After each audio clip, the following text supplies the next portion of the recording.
ঈদ এটা শুধু একটা উৎসব না। ঈদ মানে আনন্দ, মিলন, ভালোবাসা, পরিবারের সাথে একসাথে বসে হাসি ভাগ করে নেওয়ার দিন।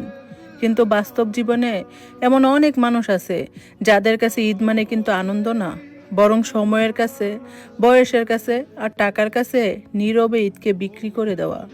একটা সময় ছিল ছোটবেলায় ঈদ মানে ছিল নতুন জামার গন্ধ, ভোরে উঠে নামাজ পড়া, বন্ধুদের সাথে ঘুরে বেড়ানো, পকেটে সালামি নিয়ে হাসতে হাসতে দিন কাটানো।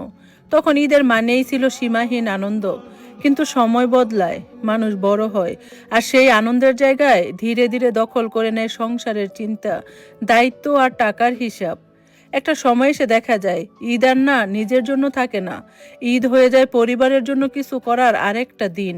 নিজের জন্য নতুন জামা কেনার আগে তখন ভাবতে হয়, বাবা মার জন্য কিছু কিনলাম তো, ছোট ভাই বোনের জন্য কিনলাম তো, নিজের সন্তানের জন্য কিনলাম তো। নিজের আনন্দটা না তখন চুপচাপ কোথায় যেন হারিয়ে যায়। আর যদি একটু দূরে তাকান, প্রবাসীদের কথা ভাবেন, তাহলে ঈদের এই গল্পটা আরো গভীর হয়ে ওঠে। হাজার হাজার কিলোমিটার দূরে একটা ছোট্ট রুমে বসে অনেক মানুষ ঈদের দিনটা কাটায় একা।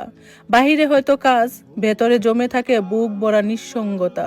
ঈদের নামাজ শেষে যেখানে সবার পরিবারকে জড়িয়ে ধরার কথা, সেখানে তারা ফোনের স্ক্রিনে বাবা মার মুখটা দেখে, সন্তানকে দেখে, আর মনের ভেতর একটা চাপা কষ্ট লুকিয়ে রাখে।